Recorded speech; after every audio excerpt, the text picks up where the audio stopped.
Hello, I'm Dr. Scott Watier. And I'm Tommy Welling, and you're listening to the Fasting for Life podcast. This podcast is about using fasting as a tool to regain your health, achieve ultimate wellness, and live the life you truly deserve.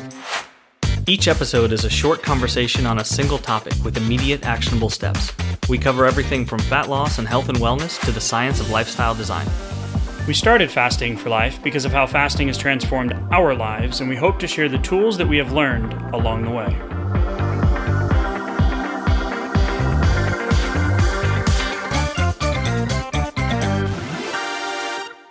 Hey everyone, welcome to the Fasting for Life podcast. My name is Dr. Scott Watier, and I'm here, as always, with my good friend and colleague, Tommy Welling. Good afternoon to you, sir. Hey, Scott, how are you?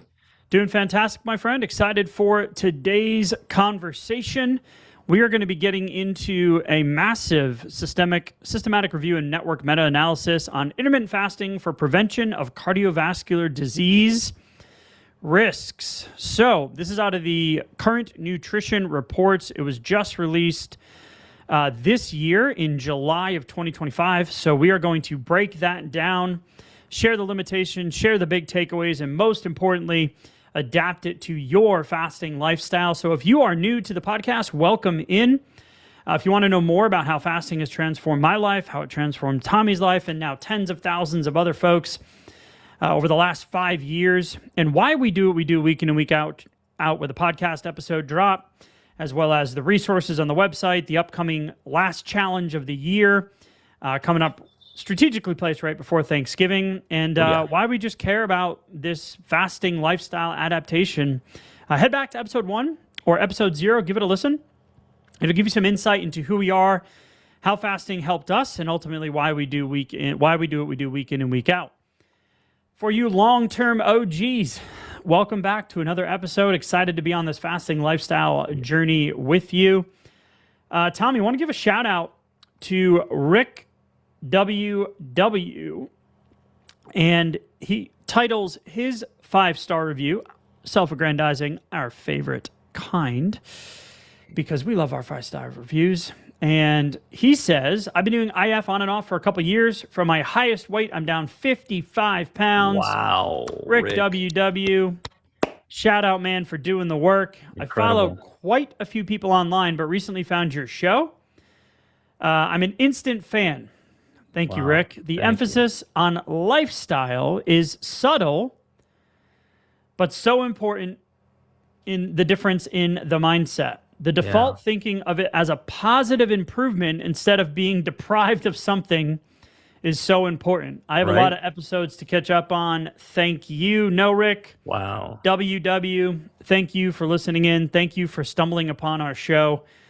We are grateful for you taking the time and leaving us our favorite 5-star review. And just once again, shout out for 55 pounds, Tommy. But the thing that he mentions there is maybe we don't double down enough on the Fasting for Life podcast and this lifestyle adaptation. But that's the reality of it. You know, that's what we're going to talk about with today's research debrief is how do you put this into your lifestyle and how do you adapt it long term so it just doesn't become another diet, right? Agreed. And, you know, life is full of opportunities, but every day, like we're wired towards worst case scenario prevention. We're wired towards avoiding fear and discomfort. And so that tends to be kind of our default thinking pattern. And the diet roller coaster really kind of doubles down on that with fear, shame, regret cycles around, like, you know, getting smacked in the face by the scale, the food choice that I wish I didn't make, all of these kind of things. And then we can just take that same deprivation mentality and bring it over into fasting and make fasting our next diet because we're just thinking about just saying no to everything for a while.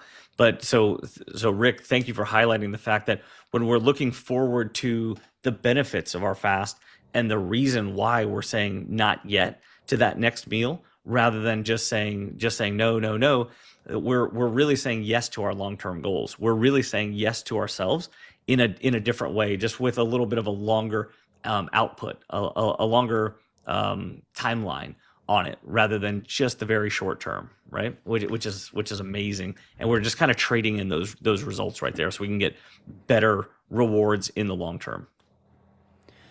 So, I love this study.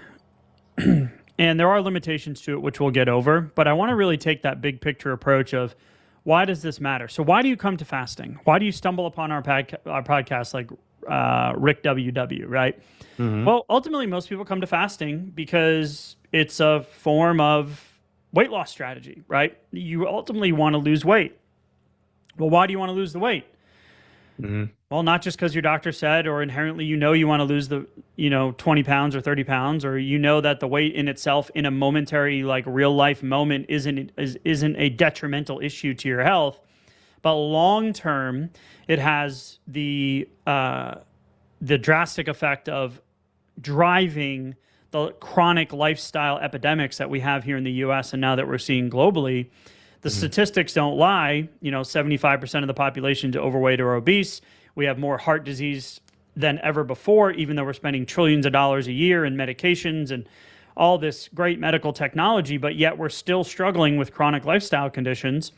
And the reality is, and then that leads to metabolic syndrome and comorbidities and all these other issues and diabetes. And so the reality is that most people, want to prevent that from happening, but the stats show that we clearly struggle with this from a calorie in, calorie out, eat less, move more diet mentality. So for us, fasting is like the superpower. It's the vehicle that you take on the journey to ultimate weight loss and health goals and longevity and reversal of disease and prevention of disease and all of those big future problems, or maybe you're dealing with them now that you want another option because what you're currently doing isn't working and you're on that diet cycle, regain, train mentality. So with fasting, and why we want to talk about the study and kind of break it down is, ultimately you come to weight loss, but why not double down? And we've done this so many times in the past on so many episodes where we talk about the metabolic benefits of fasting compared to the weight loss benefits of fasting. So when we're looking at this, looking at heart disease, the number one reason why people die here in the US, right, in terms of cardiovascular disease, even though we have more cholesterol and blood pressure and medications and all that medical stuff that I mentioned, the reality is that it may not be your fault, but it's still your problem. So how do we give you the tools to adapt this to a lifestyle, to Rick's point?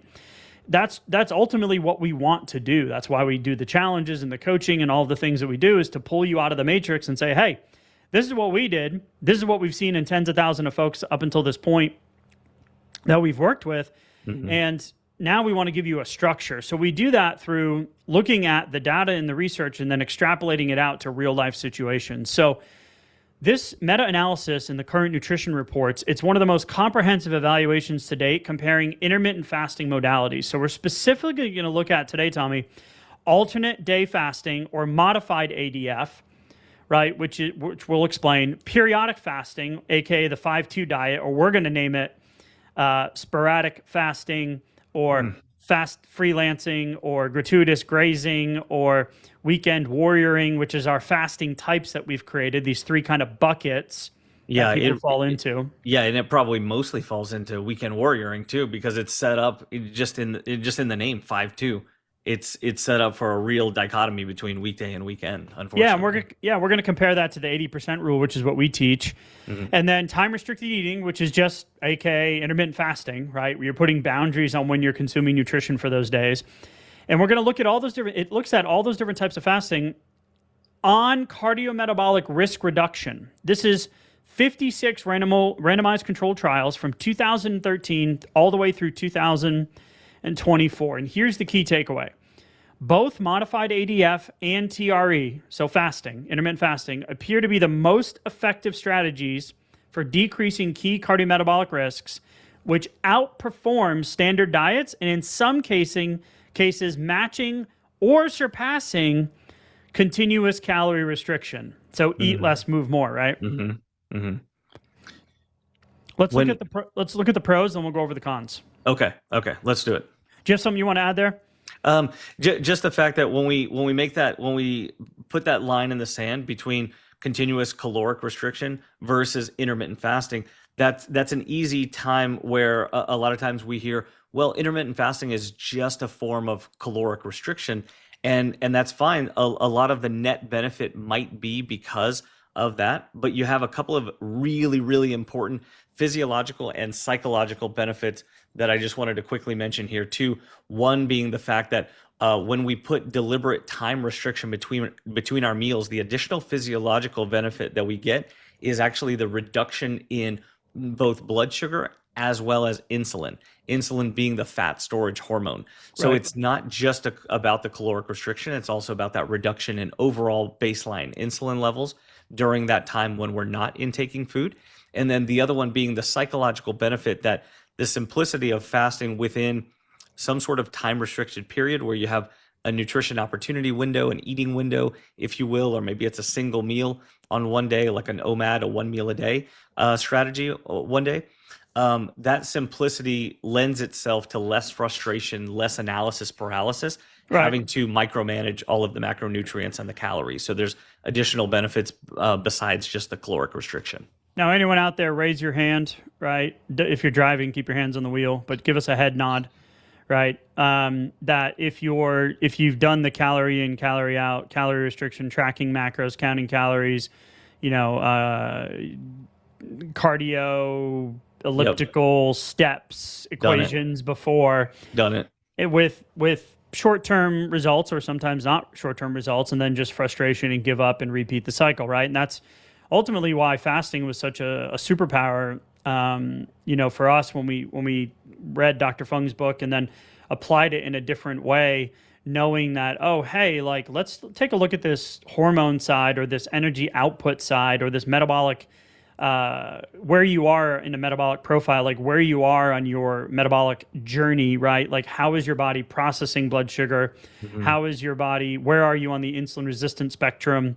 Right. And looking at different metrics rather than just your standard labs, which leads to what we know is the stats that I shared earlier and ultimate long-term health outcomes. So when we look at this study, the comprehensive scope, so the pros of the study, it's 56 randomized controlled trials, about 4,000 participants, diverse population, 16 countries. The cool thing about this was the gold standard is really this systematic review meta-analysis, but what they used here was a frequentist framework, which is going to integrate both direct and indirect evidence, allowing for comparative effectiveness rankings. So it's going to give us, which traditional meta-analyses don't give us, it's going to give us this comparative, like, which one's better? And that's ultimately what we want, because then we want to distill that down to you and then give you some action steps. They utilized a grade system, which is rating evidence for each outcome as high, moderate, or low certainty, which is an improvement over earlier reviews. It looks at the objective biomarkers, so cardiometabolic endpoints, body weight, waist circumference, which is direct correlation to visceral fat, systolic, diastolic blood pressure, fasting glucose, LDL-C, and fat-free mass, right? So all long-term health metrics that drive health outcomes. And then there was also a sensitivity analysis where even after they removed the studies with diabetics or high bias, this still supports the robustness of modified ADF and time-restricted eating, aka intermittent fasting, on most of the outcomes. So really solid evidence. Now, there were 1/3 of the studies that had methodological limitations. Mainly in randomization and missing data. There were short intervention durations, so many trials lasted less than 12 weeks. There were very few that had direct comparisons between modified and TRE. So this was forcing a reliance on the indirect evidence, so that comparative analysis. There was a concern over lean muscle mass, and we'll talk about that. And then the time-restricted eating windows, aka the fasting windows, varied, right? So there were just variations across all of those studies, which we see in the research and all the articles that we've looked at. So the main fasting findings here, Tommy, were that modified ADF. So can we describe modified ADF first? Sure, yeah. ADF starts with alternate day fasting, where there's fasting one day, so a full flame day, no calorie, no nutrition coming in one day, and then a 100% of my nutrition needs the next day, and in an alternating pattern. But typically in the research studies, they don't typically use that as like a strict alternate day fasting protocol. What they do is a modified ADF, where on those flame days, those burn days, they would actually bring in, usually it's somewhere around 400, 500, or 600 calories. Sometimes they do 400 calories for women, 500 or 600 calories for men. And then that would be, so one mini meal is typically how we think about that. And then so that would be one day, like Monday, and then on Tuesday would be a full 100% nutrition day, and then Wednesday would be back to the 4 or 5 or 600 calorie mini meal. Does that make sense? Yeah, 100%. Okay. And then TRE is just your intermittent fasting window. So 16-8, 18-6, 24, right? Mm-hmm. So when we look at the outcomes of the benefits of what was found in this study, we looked directly at remember we talked about the high, the moderate, and the low certainty, right, of the results. So modified ADF had high evidence certainty for body weight reduction. The average was 5.18 kilograms, so over 10 pounds. Wow. Waist circumference decreased by 3.5 centimeters. Systolic blood pressure came down 7 points. Diastolic came down 4, almost 5 points. So this was the most effective overall for composite cardiometabolic reduction and significant blood pressure improvements. Mm-hmm.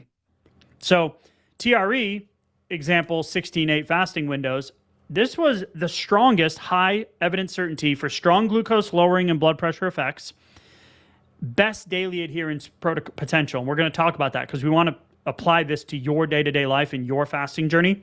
Mm-hmm. So this was the high certainty for fasting. Plasma glucose came down almost 4 points. Blood diastolic came down just over 3 points. Waist circumference, similar to the ADF, came down at 3 centimeters. Okay. The ADF schedule in itself, which is the full fasting day, full nutrition day, full fasting day, full nutrition day without that AK mini meal that we talk about, that had a moderate certainty of evidence with a weight loss of 4.27 kilograms, so just over 8 pounds. And this was effective for weight, but didn't show the added cardiometabolic benefit. And looking at it, it seems to be the fact that there were the shorter studies, and those studies had a little bit more of that bias or that lack of consistent reporting that we saw. Because we've seen other studies that we've done with ADF, and we've done this on other episodes, where there is definitely an improvement in those metabolic markers, right? Yeah, because so when we're moving up, we use the term fire factor, or like the burn rate, like how many calories would you actually be burning over a given number, or a given number of fasting hours. So when you think about this less as sporadic fasting and more of fast cycling, where we're actually linking these fasts together in a consistent way, then we can start to look at it in a more standardized kind of way. So TRE would be lowest on the list, and then modified ADF would be next, and then ADF would have the highest burn rate, the highest like fire factor right there. So what I mean, or why that's important, is because most studies, like I said, do not use a strict alternate day fasting. So that's going to be a very small number of the studies. So it's gonna have like actual low sample size bias. You're also going to have some biases towards the actual study design, unfortunately, because there are so few. Because in all of the research that's out there, over 95% of the studies are going to be modified ADF versus like the very, very small minority being actual strict ADF. So take that into consideration. And then also that's to say nothing so far about the actual nutrition choices here. Right. Because when you get into what we know, ADF, so strict alternate day fasting, is a very, very effective fasting protocol. It's also difficult to stick to. That's exactly where I was going. Oh, okay. The adherence of it is much more difficult than a modified version, and that's actually, I think, why they use a modified version for the research protocols, because it's much easier to adhere to. Yeah, you could potentially do multiple weeks with fairly good compliance on modified ADF, but there's a superpower that very few of us mere mortals have, to continue with a strict alternate day fasting without those mini meals for any really appreciable length of time. Yeah, and we see that inside of our coaching too, where we use modified ADF or an ADF schedule, usually once every 6 to 8 weeks as we cycle through. And we'll talk about fast cycling and all of the practical takeaways for a fasting for life application here in just a few minutes. Mm-hmm. I want to round out the rest of the results. So then they looked at the periodic fasting. We're going to call that in a few minutes sporadic fasting. Yeah. Or fasting types. We have a fasting types PDF that kind of outlines like which bucket, what type of faster are you? So we'll talk about sporadic fasting. That's the 5-2 diet. So 2 days of fasting, not back to back, and then 5 days of just ad libitum eating. Interestingly enough, this was high confidence in the data. It was useful for lipid improvement, but very much less potent for glucose or blood pressure, which kind of makes sense, right? You're making better food choices a couple of days a week. You're kind of on it. You probably have some intention into the other 5 days. You're not just willy-nillying it, right?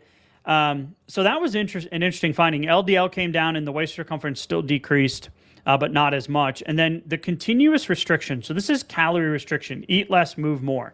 Set your calorie deficit at 500 per day. Extrapolate that over 7 days, over a month, over 6 months, right? And you just put the math into the equation and boom, it spits out a result. And that's ultimately what you should see on the scale. Sure. That's not taking into account the insulin resistance, your metabolic state that you're currently in and how much energy you burn, how active you are, how your sleep and stress are, et cetera, et cetera. Also motivation and, right? And adherence over time. Yep. So this is the continuous eat less, move more calorie restriction. This had high confidence in the results as well. It says remains competitive, but adherence may be more difficult long-term. Right. So the weight did come down, much less than the other two groups, came down 3 kilograms, so just about 6 pounds, and the systolic did come down a few points as well. Okay. But this is that adherence piece, right? This is why we started the conversation with dieting. Why do you come to fasting? Well, ultimately, you want to lose weight. Yes, there are so many other health benefits and longevity benefits to it as well. Or keep it off. Or ultimately keep the weight off, right? So it remains competitive, but the adherence piece is what we're really going to talk about. And so many of us have those skeletons in our closet with failing through those approaches over the years. Very few people that I've come across that I met, I'm actually married to one, that can stick to tracking and planning and weighing and all of that stuff day over day. It just works for her. Maybe it's her Enneagram type. I don't know. But that's where she sees the most benefit. So let's talk about this idea of the mechanisms of why the results showed what they did. And then we'll talk about the practical takeaways. So we want to talk about this idea of this metabolic switch, right? So, and this idea of fast cycling. So stacking consistent fasting efforts over and over, and we'll give you those windows and times in a few minutes. But the idea here is that fasting transitions energy metabolism from glucose to fat and ketone oxidation. You have two fuel sources in the body. You've got glucose or short-term energy stores in the form of glycogen that then get broken down into glucose for energy that gets shuttled into the cell. And then we have the opposite, which is when you're glucose depleted or glycogen depleted, your body creates ketones, right? This is a really, really great energy source. The brain loves it. And you get that euphoric feeling when you broke through a fasting wall and you're like, oh, I feel amazing. I'm not hungry. I've got energy. My brain is clear, et cetera, et cetera. Right. You tapped into those long-term fat stores. That's ketone. So we want to talk about this metabolic flexibility or flipping that switch in relationship to insulin as the fat storage or fat burning kind of light switch. Now, it's not an on and off. It's always a gradual kind of flow. But we ultimately want decreased insulin resistance and increased insulin sensitivity. So this switch likely underpins the reductions in the glucose, the adiposity, and the blood pressure observed when we look at the high confidence results from the time-restricted eating, aka intermittent fasting, and the modified ADF schedule. So the practical takeaways is this modified ADF is sustainable, right? It's going to produce the greatest magnitude of change in weight and blood pressure. And this is really useful for folks that have visceral fat, the belly, the lower abdomen, hips, and thighs, right? And if you have this blood pressure creep, which you and I both had, right, trying it the old way before we came to Dr. Fung and intermittent fasting and fast cycling and all the stuff since those 5 years ago. And so if you have that visceral adiposity and the hypertension, that's that metabolically active fat. So modified ADF is incredibly powerful. And if you combine that with intermittent fasting, we'll talk about fast cycling and how to stack these in a minute. This is where you're going to get that superior daily sustainability and effectiveness for glucose and the second half of the blood pressure, the diastolic part of the equation. So it's ideal for maintenance, TRE, intermittent fasting, and or if you've got prediabetes or blood sugar issues or you want to reverse diabetes. Consistent daily sustainability is what we see that wins long term, right? Yeah. And when we're talking about actually maximizing that metabolic switch, our food choices matter with that too.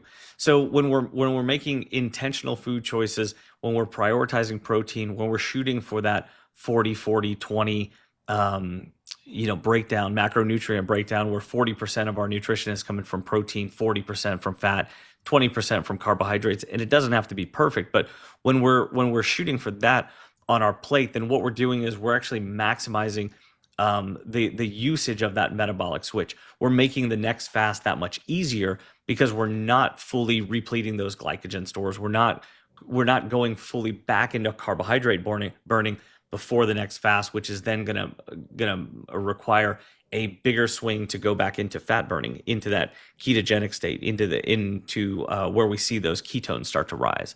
So when we're doing that and we're kind of controlling the insulin output, it's making that next fast that much easier, and that's where we really start to see the benefits of fast cycling. And we're going to be talking about this much more in the upcoming challenge too. But when we focus on fast cycling rather than sporadic fasting, what we're doing is we're seeing less scale volatility, which then means less motivational volatility too. So it's protective of the mindset, and we're also feeling like this fast is easier. So it feels like it's easier to set my next fasting timer, which then means my probability of success and my probability of seeing new lows on the scale or maintaining control over the scale is that much more likely.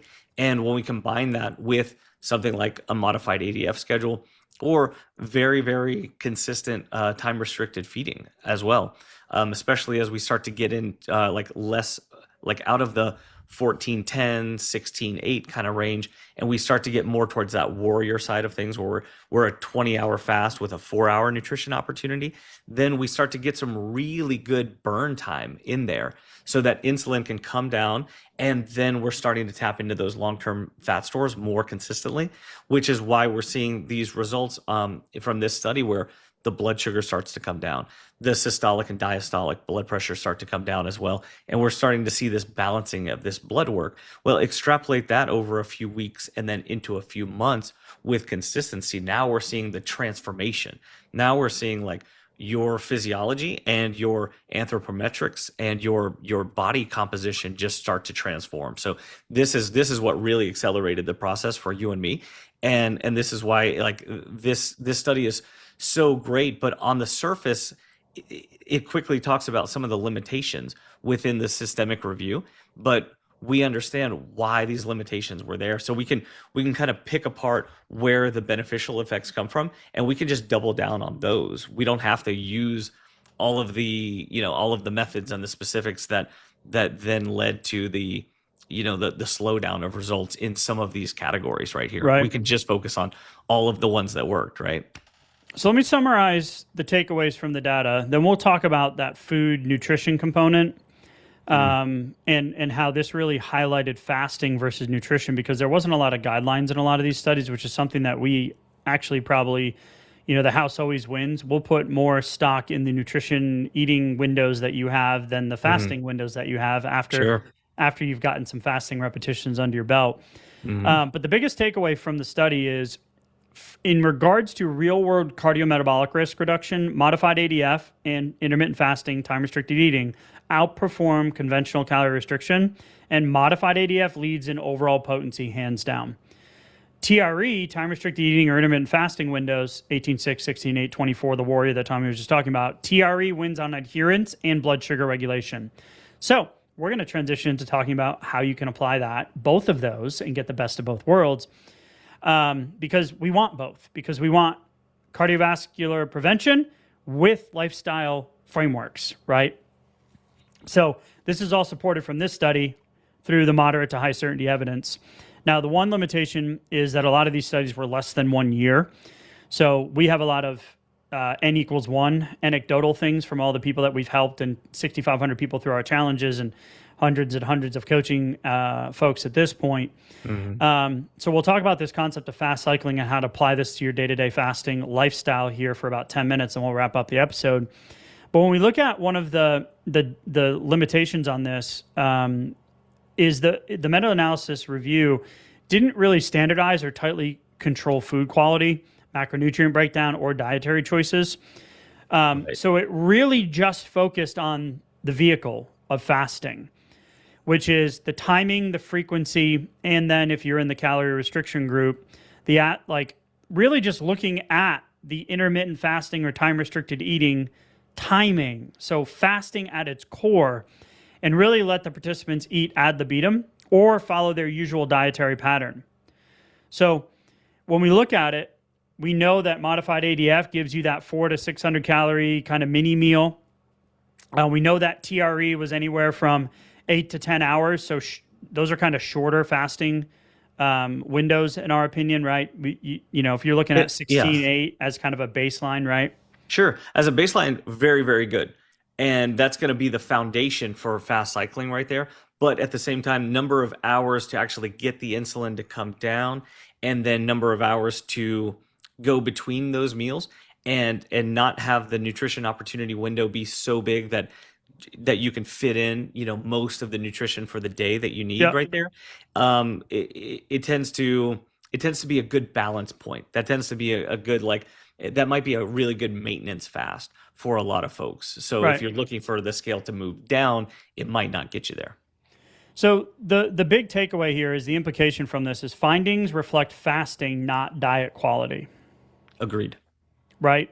So that should be very empowering, because what we don't want is you to feel deprived. To Rick's point, when he gave us the shout out, is the lifestyle. Painting yourself in a corner and feeling deprived all the time and having the fear of missing out and not being able to enjoy pizza night with the kids or popcorn movie night with the family or the next birthday celebration coming up. Man, that just sucks long term, right? Because you get the guilt shame cycle and the willpower conversation and all that stuff. So the limitations to the real world here is that if you're consistently maintaining poor food quality or high processed food intake, fasting is probably not going to solve the problem for you. You do need to take into account both sides of the equation, the fasting and the food. Sure. So if you layer in better food choices, one better, protein-paced meal, micronutrients, minerals, healthy salts, the mineral salts that we talk about, that's really going to amplify the benefits of what we're seeing here in the data with this study. Yeah, good point. So let's talk, Tommy, about the application for real-world fasting, and this idea of what we talk about is called fast cycling. So this is where, if we just think of this like a baseline, 16-8 baseline standard. This is your baseline time-restricted eating, time-restricted feeding, intermittent fasting, what we just talked about in the study, with your kind of modified ADF or your weekly 24 to 48 hour fast, aiming what we like to aim for is not perfection, but an 80% rule. That's going to leverage logically the strengths of the TRE, structured fasting, as well as the additional metabolic benefits of the modified ADF, and give you the sustainability and the adherence of those intermittent fasting, consistent, fast windows day after day. So when we talk about fast cycling, it's really going to tap into this metabolic adaptation conversation. You're going to stack the efficiency. And then we talk about consistency versus what we call sporadic fasting, where you're kind of just dabbling. And that's where we have the fasting types conversation. Are you a grazer, where you don't close your windows cleanly, or you kind of have a little snack here or there, not really clean fast? Or you're a weekend warrior, where you're great Monday to Thursday and then Friday through Saturday, which is almost half of your week if you start with a Thursday happy hour. Right as the end of the week comes up and you're off the wagon on the weekend, and then you have to get back on track on Monday. Or which is tough. Or the freelancer, where you're just like, I'll willpower it, I'll white knuckle it, I'll figure it out in the moment when it comes to food. That's really the consistency versus sporadic fasting conversation that we have. So we really believe that you can stack both of these to get the most benefit. Yeah. So, and then when we think about, let's say 16-8 as a good baseline, you really want something where you go, you know what? Most days I'm going to be doing that because I know I'm going to feel better than if I'm just randomly kind of haphazardy with my 2, 3, 4 nutrition opportunities each day. Even if they are calculated and quality nutrition, I'm still going to be raising insulin levels. I'm still going to be focused on digestion mode rather than rest, repair, healing, anti-inflammatory, lower insulin mode. So if you had no weight that you needed to lose, you might be doing okay there, but for a lot of us adults, we would still be kind of seeing a slow trickle up of the scale if that's how we're going about. Like, because that's how most of my friends and family who aren't fasters, that's pretty much where they are. It's usually like they're conscious of food choices, but at the same time, it's usually 3 or 4 eating opportunities each day, and without like a deliberate fasting window there.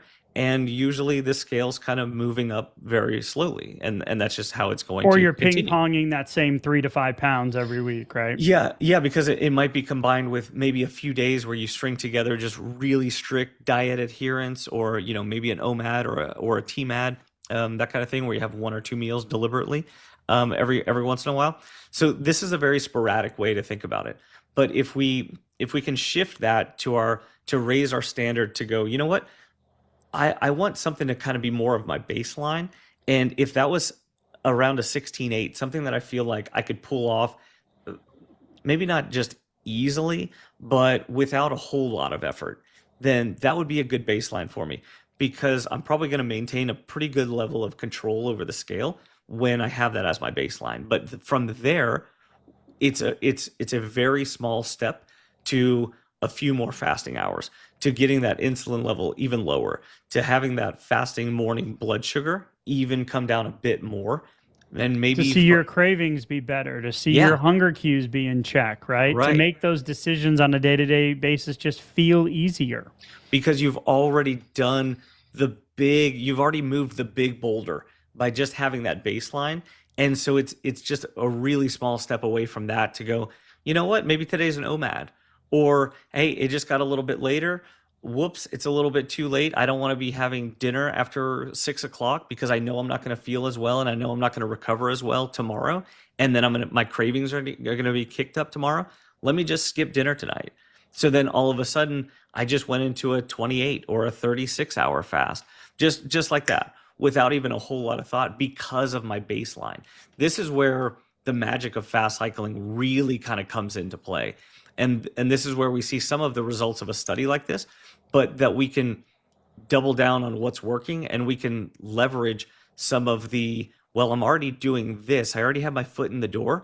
So maybe just a little bit more in this direction, put my foot on the gas a little bit, pour a little gasoline on the fire, and then extraordinary results are like just right around the corner, right? Versus maintaining and feeling like I'm doing something, but I'm not really seeing the transformational results that I'm looking for.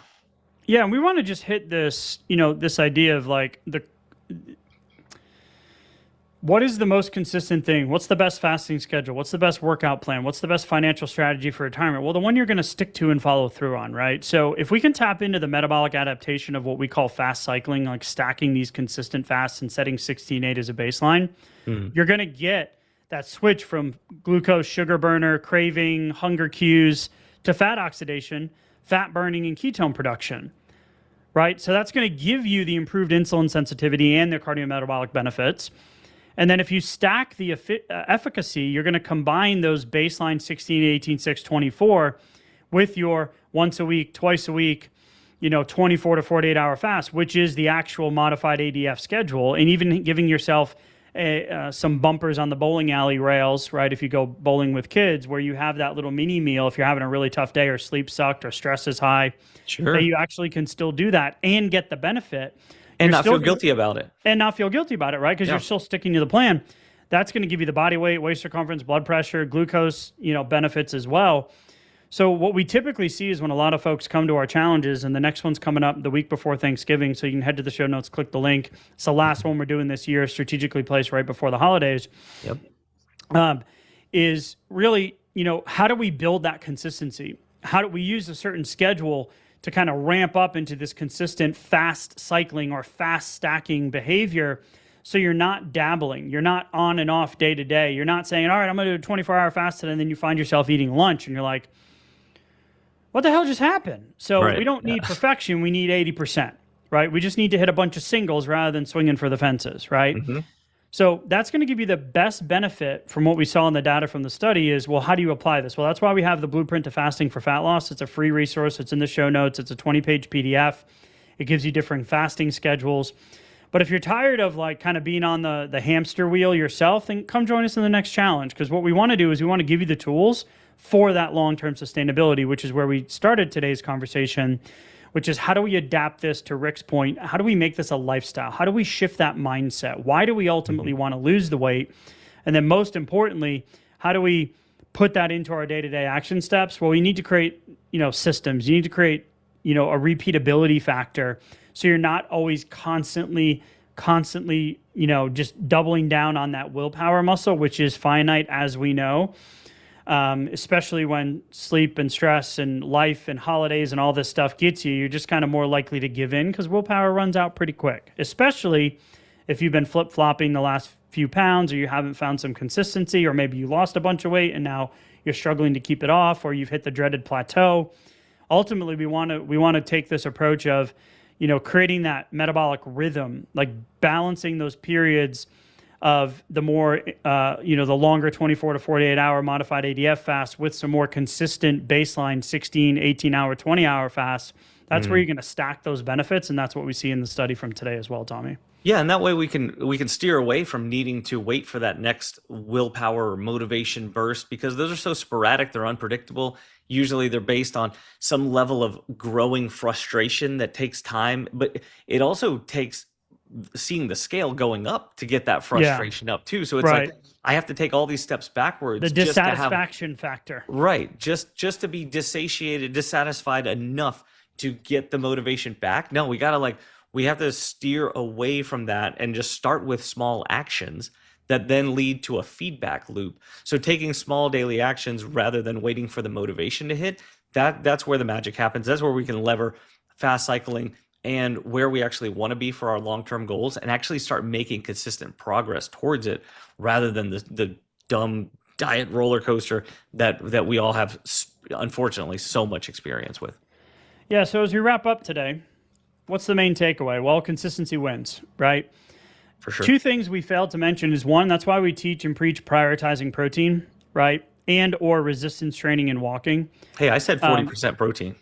Yeah, 40%. Oh, you exactly. Did. That's right. Yeah, Sorry. yeah. We just we didn't stop there for a second and really hammer that one home, but we do often. We did a lot of studies earlier this year about studies that actually were, because most of the studies out there have more of a standard American diet macronutrient profile. Yes. 50, 55% carb, 15, maybe 20% protein, and then the rest fat. Where some of the studies earlier this year were 35% and 40% protein, and the results were just astounding. So of course they were. Yeah. Yeah. So really, we want to focus on the day-to-day behaviors, the structured plan, and setting that baseline of the time-restricted eating, intermittent fasting, and then stacking those longer fasts on top, which is what we found inside of coaching and our challenges to really move the needle, not just on the scale, but also give you that motivation and that buzz of like, all right, this is fun. I can do this. Fasting is the vehicle for my long-term solutions that I want, or my long-term goals. And ultimately, that's what we're working on. That's what we've helped so many people do. And that's ultimately what we want for you as well. So Tommy, absolutely, truly appreciate the conversation, man. If you're looking for links to resources or the upcoming challenge, head to the show notes, click a link. If you've got questions, email us, info@thefastingforlife.com. Appreciate the conversation as always, man. And we will talk soon. Thank you. Bye. So, you've heard today's episode, and you may be wondering, where do I start? Head on over to thefastingforlife.com and sign up for our newsletter, where you'll receive fasting tips and strategies to maximize results and fit fasting into your day-to-day life. While you're there, download your free Fast Start guide to get started today. Don't forget to subscribe on iTunes, Spotify, or wherever you get your podcasts. Make sure to leave us a 5-star review, and we'll be back next week with another episode of Fasting for Life.